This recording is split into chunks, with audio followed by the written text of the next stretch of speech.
Actually, I think this is pertinent to preparedness too, because if you can, the reality is, when we were talking about preparedness, we talk about survival. The ability to communicate in any aspect of life is so important. Mm-hmm. And if you're able to communicate across cultural lines, if we're able to communicate, across language barriers, I mean, think how much more you can accomplish and how many more people you can actually help in an emergency, in a survival situation, like let's say right now you and I pack up and we roll to South Florida to help those folks out.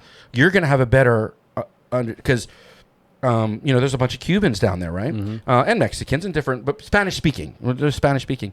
You're going to have an easier time communicating and helping people out than I will trying to struggle through a language barrier. So knowing another language, I can see being huge.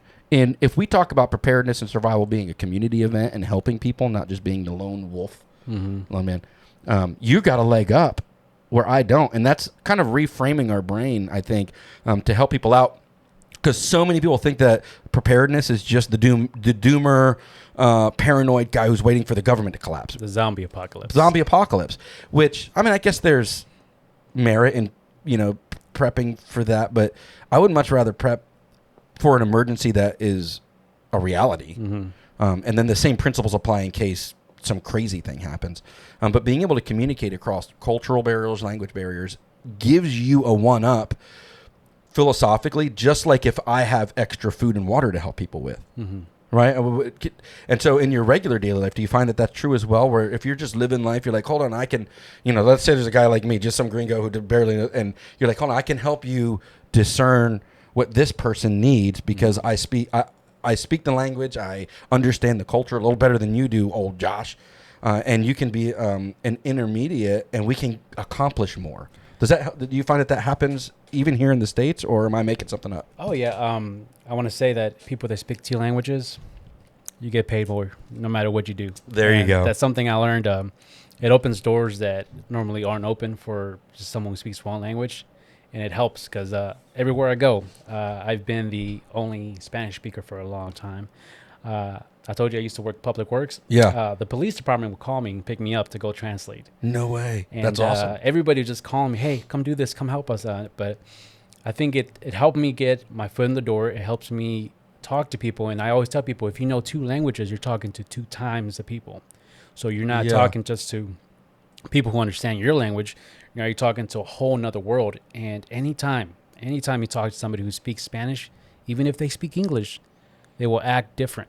I've really since where I work now, I talk to a lot of people in construction, a lot of builders and contractors. When you start speaking Spanish to them, their whole outlook changes. Like they're more friendly, they're more expressive because that's their language. That's what they're used to talking. They're more natural, maybe familiar. Mm-hmm. And so a lot of times you'll go up to somewhere and you'll be like, "Oh, hello, how you doing?" Just bureau business, and then you start speaking Spanish, and it's like, hey, what's up, buddy? You almost start talking like in slang. You become friends because that's what they're more comfortable talking. And they're more comfortable. They're going to be more open. Yeah, that's awesome. And then a lot of times it helps because, knowing 2 languages, I always tell people it's almost like doubling up your brain. Like, all these things and then you learn Spanish and now you know all these things again in a different language. But part of that is, like I said, I get mixed up all the time. I try to say something, and I'll even do my own Spanglish, where I'm like, I think that's what it's called. But just like English, Spanish has its own rules, and you start just making up rules, but you go along. Well, we do that in English as well, and we'll just make up phrases, and then like, wait a minute, that doesn't make any sense. I can't think of any off the top of my head, but how sometimes we'll be like, hey, look at this, look at. That's another thing. My wife was like, well, when I first met, she's like, what's a look at? I'm like, I don't know. What do you mean, what's a look at? I'm asking you to look at something. You mean look at. Yeah. And we'll start mashing together sentences and phrases. We all do that, I guess, even depending on, any language. My wife's, her thing to say is, we notice. And I'm like, are you saying we notice or we know this? And it's both, It's both. We notice. That's her thing, she says. But, learning Spanish first and English has helped me a lot through life. And I think that's why I really put it for my kids to learn, because I'm at where I'm at.